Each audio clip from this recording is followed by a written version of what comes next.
እንደው ከኡሁድ የበለጠ ያጋጠመህ መጥፎ ቀን የትኛው ነው ብላ ጠይቃቸዋለች እናታችን አይሻ። ኦፍ ኮርስ መዲና ውስጥ ካለፈ በኋላ ማለት ነው። ህዝቦችሽ ፊቴን ያደሙኝ ቀን አሉ ነብዩ አለይሂ ሰላቱ ሰላም። የነብዩ ሰለላሁ ዐለይሂ ወሰለም ፊት የሚደማ ነው መታው የምታደማው ነው አለይሂ ሰላቱ አይደለም እኮ። ከዛ እንዴት ምናምን ከጣይፍ ከተማ ሲያሳድዱኝ እንደውም አንድ አብዱል ወሃብ ጥሬሪ የሚባሉ ጸሐፊ ምን ይላሉ መሰለህ? ስንት ኪሎ ሜትር ነው ባክ? 43 ኪሎ ሜትር 43 ኪሎ ሜትር ነብዩ አለይሂ ሰላም ከአቅላቸው ውጪ ነበሩ። ምን ማለት መሰለህ? ማለት ነብይ ሆኖ እንዴት አላህም አላላቸው አንተ የኔ ነብይ ሆነ ነብይ አድርጌ መርጬ ልብህ ይሰበራል ኢማንህ የት ሄደ በኔ አላላቸው። ሰው መሆናቸውን ያውቃል ነብያችን።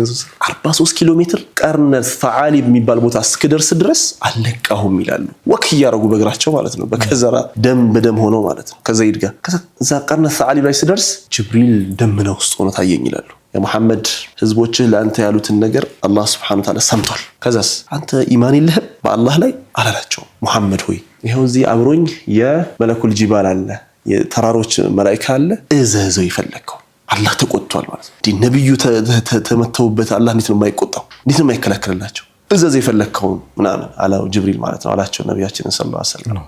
ከዛ ያ የተራራች መላእክት ምን አለ መሰለህ ኢንሺእት አላቸው ከፈለክ እነዚህን ሁለት ተራሮች እንዲህ አድርጊ አጠፋልሃለሁ አላቸው። አረ አልፈልግም አሉ። የተበሳጨ ሰው 43 ኪሎ ሜትር ወክ አድርጎ ጭንቀት ውስጥ እዛ ኸዲጃ አቡ ጣሊብ ሞተዋል የሚከላከል የለም እዚህ ተስተባብለዋል ምናምን ተናደዋል ማለት በሰውኛ እኮ ተናደዋል። አርግልኝ ነው ሙሳ እኮ እንደዛ ቀልባቸውን እዛ አድርቅልኝ እኮ ያሉት ሙሳ አለይሂ ሰላም። ማናቸው ኑህ እዛ አጥፋልኝ አጥለቅልኝ እኮ ያሉት። ሉጥ አለይሰ ሱብሁ ቢቀሪብ አላ ነው እኮ ያሉት መላእክቶቹ እስከ ሱቢ ድረስ ይጠፋሉ። አራ አሁን አጥፋልኝ ነው ያሉት ሉጥ። ነብዩ ሰለላሁ ዐለይሂ ወሰለም አልፈልግም አሉ። ከዛስ ምን አሉ ነብዩ አለይሂ ሰላም? ከነዚህ ሰዎች ጀርባ አላህን በብቸኝነት ሊያመልኩ የሚችሉ ሰዎች አላህ ይፈጥርልኛል አሉ። ከዛስ መልሰው اللهم اغفر لقومي فانهم لا يعلمون አላህ ሆይ ህዝቦቼ ማራቸው እንዲህ ያደረጉኝ እኮ ስለማያውቁ ነው አሉ።